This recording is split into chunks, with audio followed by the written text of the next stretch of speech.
Bienvenidos amigos televidentes a Pulso Político, soy Carlos Rabascal y como nos habíamos comprometido la semana anterior cuando hablamos sobre el Plan Nacional del Buen Vivir en esta lucha permanente que tiene el Ecuador para erradicar la pobreza, el día de hoy vamos a continuar con ese análisis, pero el punto fundamental que vamos a tratar hoy es la economía popular y solidaria, el rol de la economía popular y solidaria casualmente para poder erradicar la pobreza nacional. Les recordamos, amigos televidentes, que el gobierno nacional, como estrategia nacional del Plan del Buen Vivir, contiene la Estrategia Nacional para la Erradicación de la Pobreza, la Estrategia Nacional para la Transformación de la Matriz Productiva y un elemento transversal que es el tema de talento humano. Con esto que se pretende, un crecimiento sostenido, una distribución y redistribución, trabajo digno, se refiere a empleo pleno y consumo responsable en relación a la demanda.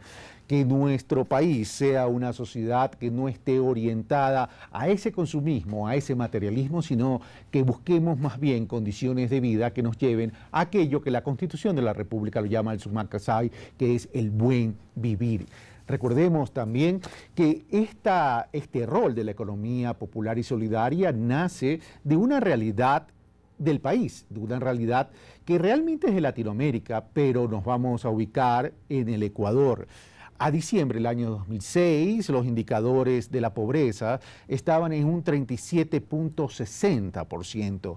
A junio del 2012 estaban en un 25.3%. Si bien existe una tendencia a la baja de la pobreza, hay otros indicadores que preocupan.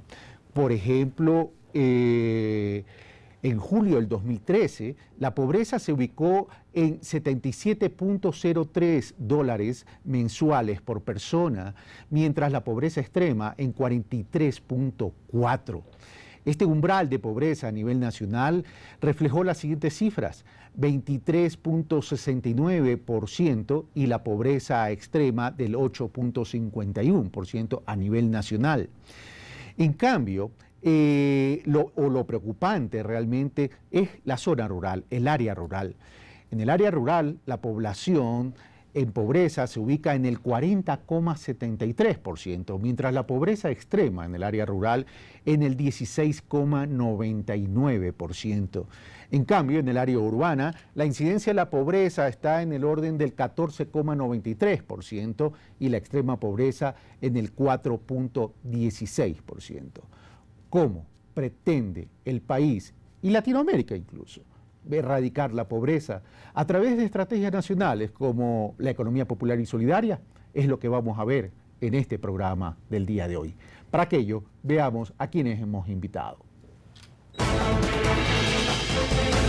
Jimena Grijalva, directora del Instituto de Economía Popular y Solidaria del Ecuador, economista por la Pontificia Universidad Católica, especialista en formulación y evaluación económica y financiera de proyectos por la Universidad de los Andes, Colombia, graduada en el programa de Líderes para Gobernar de la Escuela de Negocios IDE de Quito, Ecuador. Paul Singer, secretario nacional de Economía Solidaria en el Ministerio de Trabajo y Empleo de Brasil, economista y doctor en Sociología por la Universidad de Sao Paulo. Estudió demografía en la Universidad de Princeton, Estados Unidos. Pertenece al Movimiento de Economía Solidaria de Brasil. Farid Eid, doctor en Economía y Gestión, profesor de posgrado en Economía y en Sociedad y Dinámicas Territoriales en Amazonía de la Universidad Federal de Pará, Brasil. Investigador de Trabajo, Tecnología y Desarrollo Social en la Amazonía. Parte del Grupo de Investigación de la Unión Europea sobre Cooperativismo, Desarrollo Rural y Emprendimiento Solidario. Bueno, ellos son nuestros invitados, le damos entonces la bienvenida y saludamos, muy buenos días, a Jimena Grijalva, directora del Instituto de Economía Popular y Solidaria, directora nacional, a Paul Singer, quien nos está visitando en el Ecuador, como ustedes vieron, secretario nacional de Economía Solidaria en el Ministerio de Trabajo y Empleo de Brasil, y Farid Eid, doctor en Economía y Gestión. Bienvenidos y muchas gracias por haber aceptado nuestra invitación. Muchas gracias también. Carlos. Bueno, comenzamos diciendo entonces cuál es la distribución de cómo está distribuido el sistema económico ecuatoriano. Tenemos un 33% economía empresarial privada, un 6% economía pública y un 61% de economía popular. Esto fue en el año 2008. En el 2009 tenemos un 29% la economía empresarial privada, un 7% la economía pública y un 64% la economía popular y solidaria. Y comienzo por las damas, doña Jimena Grijalva, la responsable del Instituto de Economía Popular y Solidaria. Esta estrategia de erradicar la pobreza, en este tema juega un papel importante, por cierto, la economía popular y solidaria. No habrá oferta laborable en el mundo capaz de absorber a todo el universo de gente, de personas, de seres humanos, de ciudadanos que quieren mejorar sus condiciones de vida y quieren adquirir un trabajo que les permita tener un hogar en condiciones de vida. En este sentido, la estrategia del país, del Ecuador, está orientando hasta a esta población vulnerable, pero estamos viendo que en la zona rural los indicadores de pobreza son más preocupantes que en las zonas urbanas. Desde ese punto de vista, ¿vamos a preocuparnos más por la zona rural y cuáles son las estrategias específicas para hacerlo? Bueno, la economía popular y solidaria surge como una alternativa a esta erradicación de pobreza, pues la economía popular en sí misma está presente desde hace muchos años, desde hace 182 años en el país, donde los individuos, las familias, desarrollan estrategias económicas para autoconsumo, para sobrevivir, para generar unos ingresos que permita a sus familias salir de esta pobreza.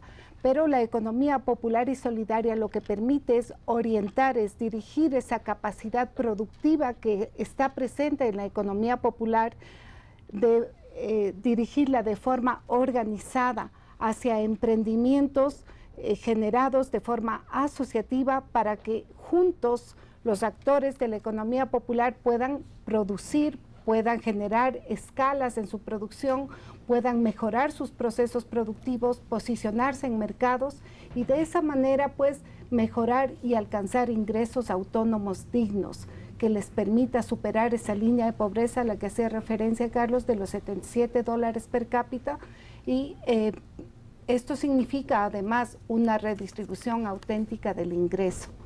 Apuntala además la matriz productiva, la transformación en la matriz productiva por la capacidad productiva, especialmente para garantizar seguridad y soberanía alimentaria y sustituir importaciones. Ok, veamos cómo define la Ley Orgánica de Economía Solidaria entonces a la economía popular y solidaria para que nuestros amigos televidentes tengan una dimensión clara y puedan tangibilizar ¿cuál es el rol entonces de la economía popular y solidaria? La Ley Orgánica de Economía Popular y Solidaria lo define de la siguiente manera. Dice, para efecto de la presente ley se entenderá por economía popular y solidaria a la forma de organización económica donde sus integrantes, individual o colectivamente, organizan y desarrollan procesos de producción, intercambio, comercialización, financiamiento y consumo de bienes y servicios. Para satisfacer necesidades y generar ingresos basadas en las relaciones de solidaridad, cooperación y reciprocidad, privilegiando al trabajo y al ser humano como sujeto y fin de su actividad, orientado al buen vivir, en armonía con la naturaleza, por sobre la apropiación, el lucro y la acumulación de capital. Voy con Paul. Paul, esto significaría entonces que la economía popular y solidaria está orientado a generar inclusión y movilidad social, pero si el sujeto es el fin mismo de toda esta estrategia y no el lucro, no la apropiación y no la acumulación, estamos hablando de un concepto de economía distinta, estamos hablando de un concepto social de la economía. En ese sentido, las poblaciones vulnerables están preparadas para poder incursionar en este tema de la economía popular y solidaria, porque muchos creen que el tema de la economía popular y solidaria se centra tan solo en el otorgamiento de un microcrédito o de un crédito. Paul. Hay una diferencia en este caso específicamente entre Ecuador y Brasil. Pues nosotros en Brasil no usamos cientificamente o conceito de economia popular e solidária. Porque popular para nós outros é pobre, é meramente isso. Mas pobre não é necessariamente solidário. Não há como falar de economia popular e solidária. Em Brasil se usa assim, mas não é nada, porque uma parte da economia popular é criminal. Aí não tem nada de... São ultra competitivos e, por exemplo, os recolectores de basura. Uma parte dessa gente disputa a basura com assassinatos. Não tem nada a ver com economia solidária. Aunque em Brasil se habla também de economia popular e solidária. Popular é uma coisa vaga. A economia solidária tem uma definição muito clara. É uma economia associativa de iguais, em que nenhuma pessoa obedece, porque nenhuma pessoa ordena. Não há hierarquia na economia solidária. E na economia popular, lá há. Então, ese Ahí hay una gran diferencia de visión y de conceptos, entonces. Sí. Ahora, si en la economía solidaria no hay jerarquías y lo que se trata y que se fundamenta en temas de asociatividad, igual tenemos un común denominador, que es el tema de lograr inclusión social y movilidad social, en ese sentido. Sí. Ahora, ¿cuál es la experiencia de Brasil para poder haber logrado esa inclusión y luego esa movilidad? La gran herramienta para lograr eso es la Bolsa Familia. Bolsa Familia es un programa de redistribución de ingresos a la gente abajo de un cierto nivel de pobreza. Y son en Brasil algo como 3,5 millones de familias. É provavelmente entre 50 a 60 milhões de pessoas. E, graças à Bolsa Família, esta gente saiu da pobreza. Não somente porque tem um ingresso monetário que é variável, não é fixo, depende de quanto eles têm de ingresso e quanto lhe falta para superar o limite de pobreza.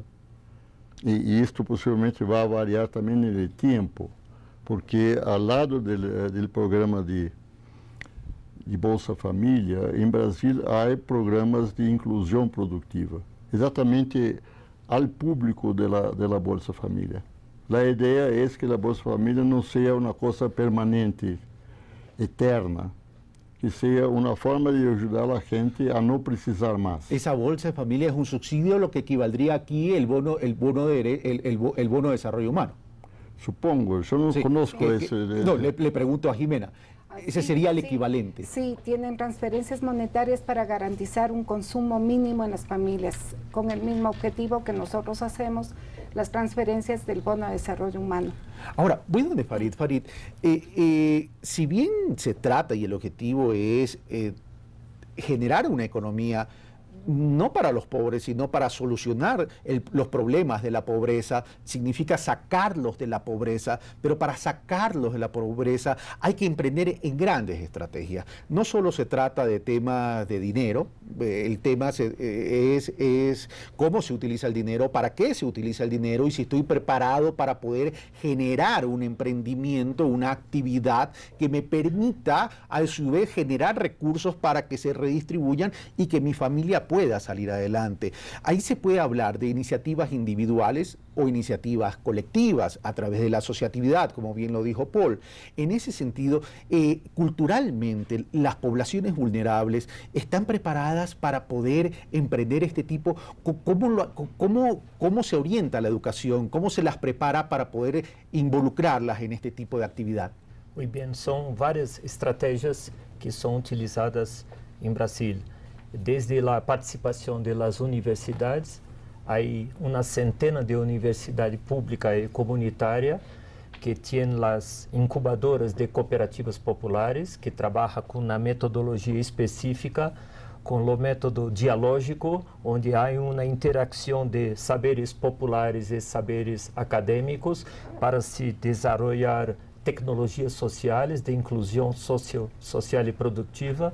Hay también apoyo de varios ministerios con financiamiento de proyectos de inclusión socioproductiva. Hay cursos, por ejemplo, del Ministerio de Desarrollo Agrario, PRONERA, Programa Nacional de Educação para a Reforma Agrária, onde se dá uma capacitação técnica de nível médio e mesmo de nível de pós-grado para milhares de campesinos, para, por exemplo, organizar uma cadeia produtiva. Há algumas experiências muito interessantes de pequenas cadeias produtivas de lácteos, de cerdos, de hortaliças, onde os agricultores devem aprender novos conteúdos de trabalho para se qualificar, para desenvolver o trabalho coletivo y aprender a comercializar también. Es decir, cuando tú hablas de una incubadora, estamos hablando que existe un proceso de educación, de formación y adicionalmente acompañamiento a las distintas actividades. Perfectamente. Lo entendí. Por favor, Paul. Definitivamente es al revés, es básicamente acompañamiento. Es acompañamiento. Sí, y lo que Faritis es literalmente Paulo Freire. Hay un aprendizado mutuo. Son estudiantes que acompañan los pobres en su esfuerzo de salir de la pobreza. Donde está el eje de la solidaridad. Exactamente. Pero para las universidades es una novedad entera, porque en Brasil, como creo que en muchos países, el estudiante de universidad pública, sobre todo, es de clase media. No tiene ninguna preparación, ninguna experiencia previa de contacto directo con la población más pobre. A través de las incubadoras los tienen. O sea, pero esto significa que aquí hay una decisión política. Debemos partir entonces de una decisión política para que las universidades entren en esta solidaridad con las personas que responden a población vulnerables. Los interrumpo ahí para que podamos ver un video, una pieza comunicacional por cortesía del Instituto de Economía Popular y Solidaria, que nos va a dar una dimensión de lo que están haciendo y de lo que pretenden lograr, y también unos testimonios de personas que están involucradas en este tema de economía popular y solidaria, como se lo llama en el Ecuador, salvando las diferencias que Paul ha hecho en el programa. Veamos. La economía popular y solidaria es el motor que mueve el 67% de la economía del país. Dentro de ella están miles de carpinteros, costureras, artesanos, agricultores y emprendedores de todo tipo, generando distribución de la riqueza equitativa, productos de calidad mundial y oportunidades donde antes no había. Organizados por el Instituto de Economía Popular y Solidaria para beneficio de todos los ecuatorianos. Esta es la economía del futuro, la economía que mueve al país. Tengo 2 años aquí trabajando. Aquí en la agricultura, que me vine aquí, que mi suegro me apoyó con un pedacito de tierra. Y lo primero que sembré fue plátano. Antes trabajábamos a lo que sembrábamos, o sea, sembrábamos y ahí ya se iba a lo que saliera la planta. Pero ahora con la ayuda que tenemos ya del MIES, IES, cambió, porque hay capacitación, hay ingeniería que nos ayuda en la plantación. Vivo mejor, cambió el precio, antes en lo que tenía de los intermediarios, ahora está súper mejor gracias al proyecto Corredor Central. Vivo mejor con mi familia, tengo mi hogar, tengo mi carrito, gano más plata, le doy estudio, salud, comida, y yo también me puedo favorecer en que vivo mejor en mi familia. Aquí en esta textilera María Luisa de la parroquia Veracruz trabajamos 8 mujeres, madres de familia, que aportamos a nuestros hogares, a nuestros hijos, con las labores que realizamos aquí. Aquí en la textilera hacemos ropa deportiva, camisetas, pantalonetas, exteriores, chompas para las escuelitas, para la escuela de aquí mismo de Veracruz, confeccionamos los uniformes, hacemos pijamas, lo que la gente nos solicita, pero más nos enfocamos en lo que es ropa deportiva. Es un trabajo donde nosotros las madres podemos laborar ahí y tener un mejor ingreso para dar a nuestros hijos una mejor educación, una mejor alimentación en salud y todo eso, y para que nuestros hijos con el tiempo puedan llegar a ser unos buenos profesionales. Bueno, muchas gracias por la cortesía del Instituto de Economía Popular y Solidaria al brindarnos esta pieza comunicacional que nos dimensiona lo que se pretende como gobierno nacional para erradicar la pobreza. Sin embargo, de aquello, la economía, y veamos el comportamiento de la economía popular y solidaria en el Ecuador, Jimena Grijalva, en el 2008 la economía popular y solidaria, y vamos a hablar por género, representaba en términos de hombres 57% la participación y en términos de mujeres 43%. Al 2009, esta economía popular y solidaria en nivel de hombres crece al 60% y las mujeres disminuyen al 40%. Al 2013, ¿cómo está ese comportamiento? Punto 1 y punto 2.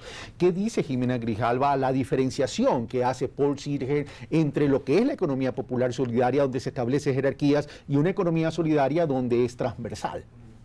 Bueno, en cuanto a las diferencias, pues no son sustanciales. Nosotros lo que identificamos y reconocemos es esa iniciativa, esas estrategias económicas que desarrollan las personas y las familias en emprendimientos unifamiliares, a los que procuramos graduarles, digamos, a una economía popular y solidaria, es decir, a una forma de organización asociativa donde efectivamente los bienes de producción, los excedentes, las utilidades se distribuyen equitativamente entre todos.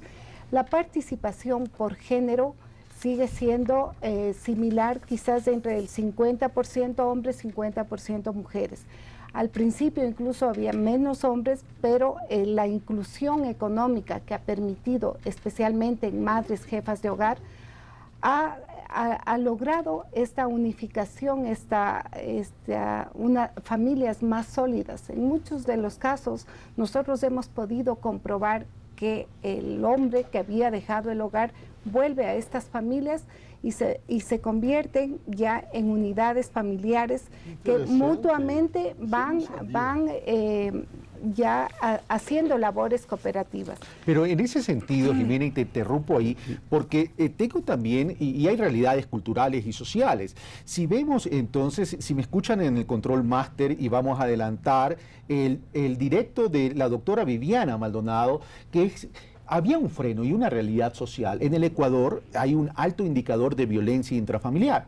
Y veamos cómo el indicador de violencia intrafamiliar afecta en un momento dado estas iniciativas de las mujeres en estos emprendimientos a nivel de esta economía popular solidaria o economía solidaria, como lo dice Paul. Veamos. Este estudio es a nivel nacional como producto precisamente de la encuesta nacional de violencia de género del 2011 y del censo económico del 2009 que saca los siguientes resultados. El 90% de las empresas en el Ecuador son microempresas en general y de este porcentaje el 51% pertenecen a mujeres. De estas mujeres hemos hecho el análisis de que, y los resultados de que el 50% de estas mujeres reciben o han vivido violencia en su vida. Y eso tiene altos costos para la productividad y rentabilidad de sus microemprendimientos, básicamente por dos cosas. Una por los gastos de bolsillo que tienen que hacerlo, y otro por los días que tienen que cerrar sus negocios, precisamente por los efectos o impactos que tiene la violencia, sobre todo en sus hogares.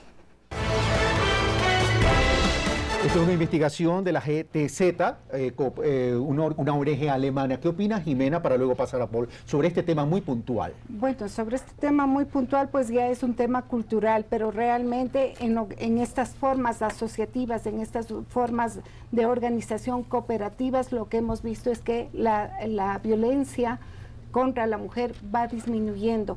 Se convierte en una actora económica en la familia y el hombre empieza a compartir estas labores, estas actividades junto con la esposa. Se termina transformando en un proyecto familiar. Se termina transformando en un proyecto familiar, digamos en lo micro, que también trasciende a un proyecto de toda la comunidad. Comunitario, porque van asociándose e integrándose las familias hacia un mismo objetivo. Los problemas de limitación de recursos, los problemas de falta de alimentación para sus niños, de poder enviar a sus niños a las escuelas, a partir de esta inclusión económica, de esta forma asociativa va mitigándose y eso va reduciendo esa violencia social. Voy donde Paul por efectos de tiempo. Paul, ¿qué opinas de este tema de la violencia intrafamiliar o la violencia contra la mujer? ¿En Brasil se vivió algo parecido? ¿Fue un freno para el desarrollo de este tema? Yo tengo varios casos de eso, pero son muy especiales. Yo no sé si pueden ser generalizados para el país.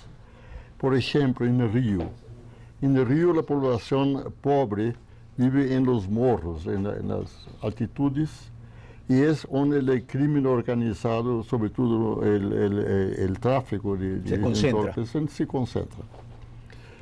Cuando nuestras incubadoras en el Río empezaron a crear cooperativas en los morros, los maridos que estaban en el tráfico fueron muy violentos con sus mujeres. Yo sé un caso de uno que es un chefete del tráfico, que la mujer le mostró la primera plata que consiguió ganar con su trabajo y de forma lícita. Rasgó el dinero y batió en la mujer. Y en el episodio siguiente, las mujeres de la comunidad fueron a él y lo zurraron también. Es un problema, porque en Brasil, yo creo que no es muy diferente de Ecuador. En Brasil, el hombre tiene el honor de sustentar su familia. Cuando él pierde el empleo y tuvimos una crisis terrible a ese respecto, particularmente en la industria, que es toda masculina, ellos enloquecen. Van al alcohol, van a las drogas, se suicidan. Ellas son mucho más flexibles. La secuela de una sociedad machista, y no solo es en Brasil, eso es en Latinoamérica en general. Ahora, pero uno de los temas de emprender en este tipo de actividades, independientemente de las barreras y dificultades culturales, educativas, sociales que hemos visto, es el tema, a ver, las personas para poderse incluir tienen que desarrollar una actividad. Esa actividad, llámese, transformación, manufactura, servicio, comercio, etcétera, etcétera, debe tener un mercado. El problema es qué tan bueno es ese producto, qué tan bueno es ese servicio que puede generarse de esta economía solidaria para ponerlo al mercado, para que alguien lo demande y alguien lo compre y tenga demanda. Eso punto uno. Punto dos, cómo generar economía de escala para poderlos enganchar a la cadena de valor de la economía. Bueno, hay unas experiencias muy interesantes con los campesinos, donde se tiene la cadena, como yo dije, la cadena productiva completa, donde se produce con agroecologia y se crea mercado institucional o se tiene mercados porta a porta, entrega a la casa del consumidor. Yo conozco varias experiencias, principalmente en el sur del Brasil, donde los trabajadores tienen una pequeña cooperativa con una planilla Excel con una relación de 1000 clientes y que se planeja la producción a partir de la venta ya garantida. Se crea el mercado y después se planeja la producción. Hay una cooperativa emblemática en Paraná que trabaja con eso há 20 años. Y los socios tienen una renta aproximadamente de $1000 por mes y más $1000 de autoconsumo, una calidad de vida muy superior a la media. Sí, estamos hablando de la sumatoria de $2000. Sí. En este caso sería por familia. Sí, no, por socio. Por socio, bueno, por un socio es una familia. Sí, mas hay algunos que son individuales y otros que son colectivos. Colectivos, exactamente. Hay otras experiencias muy interesantes con el programa de adquisición de alimentos de las prefecturas, onde se vende até 30% de la producción para las escuelas, para los mercados institucionales. No es bien, perdón, solamente para corregir. Hay una ley en Brasil que determina que 30% del total de la compra de alimentos para los niños debe ser de la agricultura familiar. Que son campesinos, de los cuales una gran porcentaje está en cooperativas. Es decir, en ese sentido, se logra desarrollar una economía social desde lo rural. Sí. Y se podría garantizar esa soberanía alimentaria. Ahora, veamos, y antes de terminar, voy a dejar unas cifras para volver a preguntarle a Jimena Grijalva, ya que hemos tocado el tema rural, veamos lo que sucede en Ecuador. Al 2008, la economía popular y solidaria en la zona urbana o en el área urbana representaba el 59%. En lo rural representaba el 41%. En el año 2009, el área urbana en la economía popular y solidaria representaba el 58%, y se incrementó en el área rural un punto 42%. Dejo planteada entonces la pregunta a Jimena Grijalva. Siendo los indicadores de pobreza 40 y pico % y la pobreza extrema 16%, la estrategia cae por su propio peso. Debemos orientar o mirar o volver nuestros ojos al agro, al área rural. ¿Qué estamos haciendo entonces para poder atender esa zona rural, crear esta asociatividad desde lo rural para garantizar el suministro de alimentos y también garantizar soberanía alimentaria? Esa es la inquietud que dejamos planteado y volvemos luego de la pausa.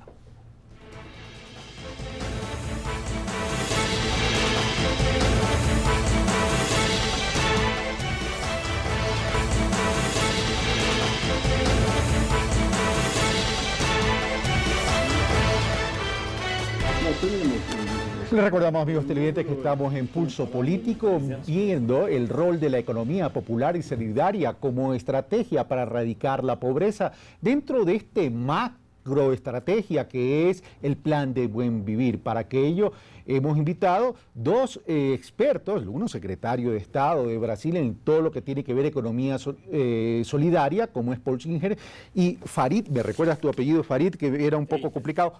Farid. Eid, y Jimena Grijalva. A ver, Jimena, te dejé planteada una pregunta en el tema de lo urbano y lo rural. Considerando lo dramático de las cifras de la pobreza en lo rural, ¿cuáles son las estrategias fundamentales, específicas del gobierno nacional para poder atender el área rural? Bueno, las estrategias, y como señala Paul, esa diferencia con lo que existe en Brasil, pues las estrategias surgieron de la misma población. Tenemos estrategias ya especialmente en la población indígena, en la población rural, igual en cualquier parte del país donde hay acciones solidarias para construir la vivienda, para producir juntos, para intercambiar productos. Ahora, las estrategias que se están planteando están enfocadas en la transformación de la matriz productiva, donde con el acompañamiento, la asistencia técnica, la asesoría, las inversiones para fortalecer estas formas organizativas en economía popular y solidaria son las que van a permitir mejorar ese nivel de ingresos, van a permitir la inclusión económica. Con estas formas solidarias, además, se produce un efecto cascada en la inclusión social. Es esta inclusión económica junto con la inclusión social las que van a permitir esa movilidad social. El gobierno nacional ya ha hecho muchos esfuerzos para garantizar el piso de protección social. La pobreza nacional, un poco para los televidentes, se ubica en el 27%, ha bajado 10 puntos desde diciembre del 2006, y la pobreza extrema está en el 8.5%. Sin embargo, lo más importante es los logros que tiene el gobierno nacional en equidad distributiva, en reducir las desigualdades. El coeficiente de Gini que mide este factor ha variado desde 0,55 a 0,46 en el 2013. Es muy significativo, se ubica en el Pero estamos hablando de disminución de pobreza y estamos hablando de disminución de desigualdad considerando el tema de ingresos. Pero el tema de disminución, la pobreza también se la mide no solo por el término de ingresos, sino por el tema de la ausencia de oportunidades de desarrollo, como educación, como salud, agua potable y todos los aspectos, alcantarillado y todos los aspectos sanitarios. Y ahí es donde tenemos que romper ese punto de la pobreza, porque podemos generar los ingresos, pero no los estamos sacando de la pobreza real, estructural, para ese buen vivir que pretendemos. Con las cifras que menciono, pues el Ecuador logró movilizar a una gran parte de la población hacia la clase media, superar la línea de pobreza. Pero además la voluntad del gobierno nacional es reducir las brechas en servicios básicos, las brechas en esa inclusión en el piso de protección social. Hay importantes inversiones en el sector de educación, en el sector salud, en servicios básicos, en donde inclusive más de 3.000 millones se les ha asignado a los gobiernos autónomos para reducir esas brechas de acceso a servicios básicos. Todo esto permite fortalecer capacidades y generar oportunidades para que este grupo poblacional en situación de pobreza pueda superar y pueda insertarse económicamente. Voy donde Paul. A diferencia de Brasil, Paul, en el Ecuador la economía popular y solidaria es una gran generadora de empleo. Por ejemplo, representa ¿cuánto? El 60%, si no me equivoco, ¿verdad? Representa el 60% a nivel de empleo. No tiene ese mismo peso a nivel de facturación, pero sí a nivel de generación de empleo. Y por ejemplo, para ponerte un ejemplo, y esto se lo ve en todas las distintas zonas o regiones del país. En el 2008, en la zona insular representaba el 63%, en la zona sur 68%, en la zona del litoral 58%, en la zona centro 74%, que es donde más se generó en el año 2008, y en la zona norte 66%. En el 2009, la zona insular 62%, la zona sur 67%, la zona del Pacífico 72% y la zona norte 67%. Me decías fuera de cámara que esta realidad del Ecuador es muy distinta a la de Brasil, donde la economía solidaria apenas representa un 3%. Paul. La economía brasileña solidaria no es popular. Correcto. Aunque, claro, hay gente pobre en la economía solidaria que, del punto de vista de economía popular, sería... Nosotros en Brasil no tenemos ese concepto de economía popular como un concepto científico, un criterio para hacer ese tipo de estadística. Si usted me pregunta cuál es el tamaño de la economía popular o de la población popular en Brasil, yo no tengo idea. Posiblemente será semejante a Ecuador. Puede ser un poco. Pero los idiotas en Brasil toman lo informal como prueba de pobreza. No es verdad.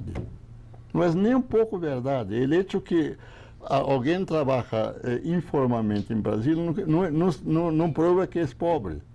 Es decir, tú sacarías de esa estadística a la gente que está en la economía informal. La economía informal es otro criterio, es un criterio jurídico, no tiene nada que ver. La economía solidaria, esta es nuestra.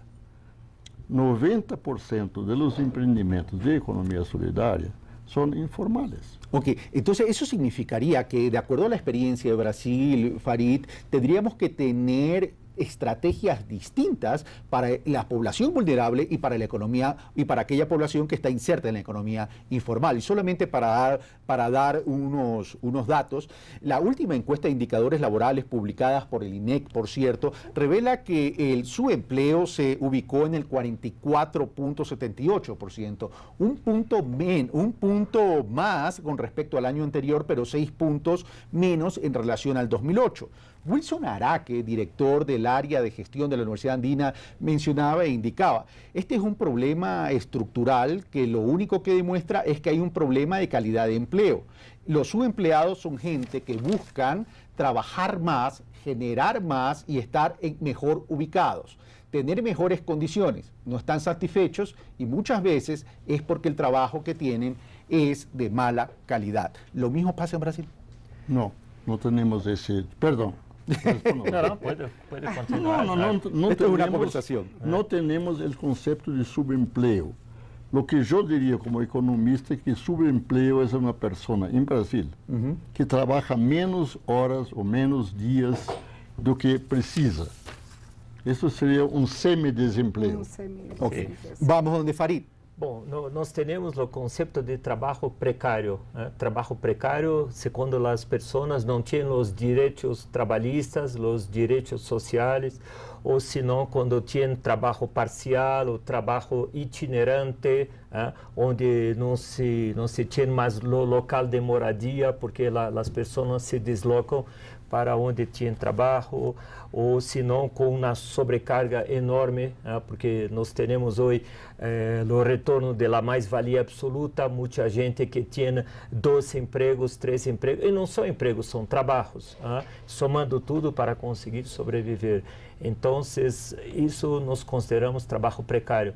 Mas no campo da economia solidária, há muitas encuestas que demonstram que os trabalhadores, depois que entram numa associação, numa cooperativa, encontram uma qualificação profissional, encontram uma qualidade de vida melhor que sua trajetória social e ocupacional melhora muito. E aí é onde genera a mobilidade. Sí. Es decir, cuando esa persona va a través de estas incubadoras o a través de este acompañamiento, sí, va adquiriendo una potencialidad de sus habilidades, de una actividad que pueda emprender. Sí. Ahora, la estrategia para romper la pobreza, entonces, es, uno, incluir a estos jefes de familia, sí, y dos, que a través de esos dineros y esa generación de recursos puedan educar mejor a sus hijos para que tengan ya otro nivel de oportunidades. Sí. E outra coisa que é muito interessante, que se tu perguntas a esta pessoa se ela prefere voltar à condição de trabalhador assalariado, ele diz que não. Hoje, a qualidade de vida melhorou, no entanto, a responsabilidade aumentou muito também, porque agora tem o trabalho coletivo, há que planejar a produção, executar a produção, portanto, há uma interação entre os que planejam e os que executam o trabalho. Y además hay otro ingrediente, voy donde Jimena y después paso a lo que opina el doctor Marín Bautista sobre estos temas. Cuando ya estas personas entran en esta economía, ya no la voy a llamar economía popular y solidaria para no armar tamaño de diferencia y debate, pero llamémosla economía social y solidaria, en todo caso, que tiene un significado mucho más cercano al ser humano realmente y no al estado del ser humano. Cuando estas personas pasan a esta instancia de emprender estas actividades, se encuentran también con ciertas barreras. Una de las barreras es que tienen que comenzar a formalizarse, por tanto hay obligaciones tributarias, hay obligaciones de carácter laboral que a lo mejor constituyen barreras para poder desarrollar este tipo de emprendimientos. Jimena. Ese es el acompañamiento que desde el Estado se les da. Es decir, en cuanto a la formalización, a la tributación, siempre lo están haciendo a través del consumo.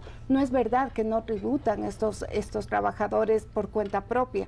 En las asociaciones sí empiezan a tributar en función de sus ingresos, pero además se exigen mutuamente, se exigen dentro de la asociación en la calidad, en los estándares. Cuando hablamos de economía popular y solidaria, no rompemos todavía el estigma, esa barrera de decir que es una economía para pobres. De manera que los consumidores son mucho más exigentes con estas organizaciones, son mucho más exigentes con la calidad de sus productos, y los individuos, las personas que llegan a asociarse en estas formas de organización son también muy exigentes con su trabajo. De ahí el acompañamiento del Estado con la capacitación, con la asesoría técnica, para que la calidad de sus productos sean competitivos. Veamos entonces ahora qué piensa un actor privado desde el apoyo de microcréditos para poder apoyar estas iniciativas que, insisto, no solo debe ser apoyo de dinero, sino en el acompañamiento para que haya éxito en estas empresas que son más de carácter social. Veamos entonces lo que opina Marín Bautista. Con este marco normativo de la economía popular y solidaria se tiene que imprimir un concepto cultural un poco más amplio de ver cómo articulamos los diferentes subsectores, por ejemplo el sector real, el sector servicio, el sector financiero, es decir, el sector financiero y el sector no financiero de la economía popular y solidaria. En el sector financiero popular y solidario hay un concepto muy importante que es la inclusión. Es la inclusión y la profundización del mercado.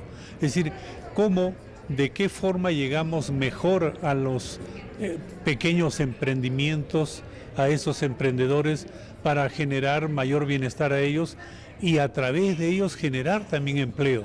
y empleo de calidad. Bueno, gracias a Marín Bautista, y le pregunto entonces ahora a Farid Eid, ya que tú tienes esta especialidad sobre este tema, y te pregunto sobre las tecnologías sociales. ¿Las tecnologías sociales ayudan a solucionar estos problemas que mencionaba Marín Bautista? Sí. A tecnologia social é conceito relativamente novo e que faz o contraponto à tecnologia convencional. A tecnologia convencional é dirigida para as empresas capitalistas para reduzir o custo de produção, aumentar sua competitividade e colocar o produto em escala global. As tecnologias sociais vêm de diversas abordagens teóricas, desde a adequação sociotécnica, onde se pode pegar a tecnologia convencional e adaptá-la às necessidades, às demandas de los empreendimentos econômicos solidários. Ou também se pode construir novos métodos, novos processos, novos artefatos tecnológicos junto com a comunidade. E aí é necessário metodologias participativas, onde a comunidade passa a ser uma protagonista participando de todo o processo de construção dessa tecnologia. Temos muitos exemplos interessantes em Brasília e aqui também em los pueblos andinos. Ahora, pero esas tecnologías sociales que si bien son importantes y adaptadas a la realidad de esta población, hay también otra barrera, y la barrera es la desconfianza que puede existir en esta población. Es decir, cuando alguien va con una de estas ideas, las personas, o por lo menos aquí en el Ecuador, en estas poblaciones vulnerables, la primera reacción es de desconfianza, de falta de credibilidad. ¿Cómo se logra vencer, Paul, esa dificultad de la falta de credibilidad de poder emprender estas asociatividades desde la comunidad? Desde ahí es importante entonces la intervención de la academia, de las universidades, en esta interacción con las comunidades para poder ejercer esta economía social y solidaria, Paul. Sí, la respuesta es sí, pero no solamente las incubadoras. Las incubadoras son importantes. Yo fui fundador de una incubadora en mi universidad y durante más de 10 años la coordiné. Y para la universidad es muy importante, para la propia universidad, para ampliar su visión.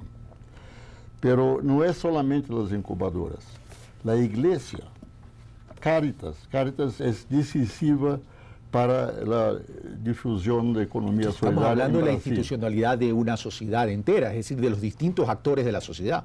Sí, los movimientos sociales también son muy importantes. Sí, como MST, el Movimiento de los Trabajadores Sin Tierra, que tienen una gran extensión de tierra, 500.000 de familias asentadas en la reforma agraria por conquista. Y muchos centros de formación técnica también. Ahora, ¿cómo reciben los mercados todo esto?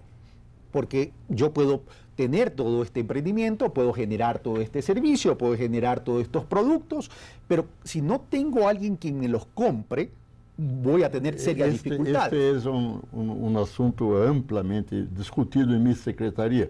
Es un problema real. Pero una de las salidas más importantes es el comercio justo. Brasil es el primer país del mundo que adoptó una legislación de comercio justo para el país. Esto es una ley, es un decreto, pero todo hace, y hay una estructura para eso. Y esto es una forma de obtener penetración en los mercados. No es la única, mas es las más importantes recientemente. Ahora, en el Ecuador tenemos esta estrategia de que las compras públicas juegan un rol importante en el tema de la economía social y solidaria, o en el tema de la economía popular y solidaria. Dejemos la economía social y solidaria para que estemos todos en paz. Ahora, pero las compras públicas no alcanzan a satisfacer toda esta gran oferta. O mejor dicho, debería ir complementado con el encadenamiento de valor en el sector privado. ¿Qué se está haciendo en ese sentido? A ver, es muy importante la voluntad política que existe en el país para que la demanda que realizan las entidades del sector público sea adquirida preferentemente a la economía popular y solidaria, pero como un anclaje para que vayan ubicándose en el mercado, para que desde la organización tengan la seguridad de que son capaces de producir productos de calidad, y desde el consumidor también se va multiplicando este efecto y empieza a generarse toda esa demanda privada hacia los productos de la economía solidaria. De manera que en el Ecuador no es tan incipiente, pues la demanda pública se ubica en más de 6.000 millones de dólares. Es importantísima para dinamizar la economía. Nos hemos establecido como meta que al menos 500 millones de dólares se compren desde el sector público a estas organizaciones de la economía solidaria. En ese sentido, ¿la experiencia de Brasil y la experiencia ecuatoriana son distintas en términos de las compras públicas? No mucho. Es una fuerte demanda del movimiento de economía solidaria brasileño de obtener más acceso a las compras públicas. Lo que han logrado hasta ahora es una compra de la agricultura campesina para el programa Hambre Cero, que es un programa muy amplio. Entonces, la agricultura campesina, de hecho, obtiene un mercado importante para ellos. En segundo lugar, 30% de la merenda escolar, no sé, ¿se dice eso en español? Sí. Entonces, estos son dos logros, pero se pretende mucho más. Okay. Veamos ahora lo que opina Roberto Palacios en cuanto a todas estas estrategias nacionales de la economía social y solidaria. Yo diría que el mercado ecuatoriano, primero, es un mercado pequeño. Entonces, realmente allí hay una restricción importante. Hay otras restricciones que de una u otra forma se están movilizando, con el caso, por ejemplo, del financiamiento, pero con una garantía de financiamiento se puede resolver el problema del financiamiento. Pero no se puede resolver con facilidad el problema del mercado, salvo que miremos hacia el exterior. Y pues ya ahí hablamos de otros niveles de... Mirar hacia el exterior significa mirar el mundo, mirar a la región al menos, pero significa ya entrar a competir con otros proveedores de los mismos bienes y servicios que posiblemente mantengan un nivel de competencia superior. Entonces, tenemos un problema de definición de mercado, ¿no es cierto? Vamos a implementar estrategias para tomar un mercado interno, vamos a implementar estrategias para tomar un mercado externo. Vamos a ir al mercado externo, bueno, ¿cuáles son las ventajas comparativas de estas empresas de la economía o estas entidades de la economía o estos actores de la economía popular y solidaria ecuatoriana, ¿no? Puede haber un sinnúmero de estrategias que pudieran promover la inclusión y promover las economías populares, pero si no hay un soporte en la formación de la persona, la formación en todos aspectos, no solamente en el aspecto técnico de la producción, sino en el aspecto de la gestión, en el aspecto del manejo financiero, de la operación, le permitirá ser exitoso, ¿no es cierto? Gracias, Roberto. Bueno, hay algo recurrente. El tema de la formación y acompañamiento es importante, imprescindible, estratégico y fundamental.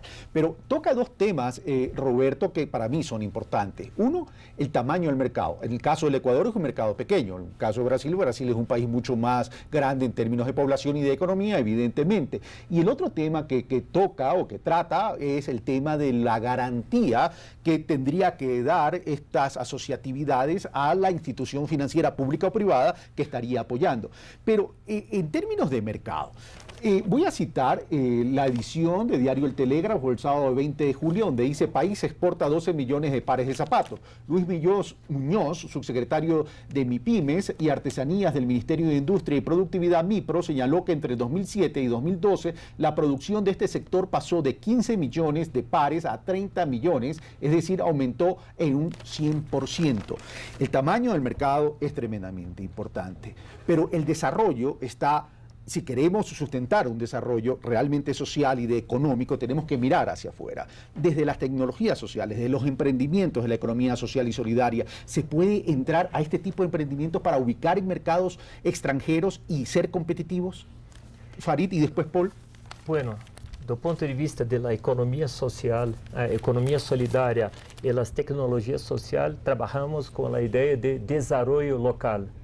Se pode fazer alianças estratégicas muito importantes entre Estado, comunidades involucradas e pequenas empresas locais para se desarrollar las tecnologías sociales para alcanzar una escala de producción con cadenas de valor, con agregación de valor, diversificación, diferenciación a nivel muy interesante. Tenemos algunas experiencias muy localizadas, ainda son muy pocas para dizer que se pode estender isso a uma cifra tão grande como esta que vocês apresentam.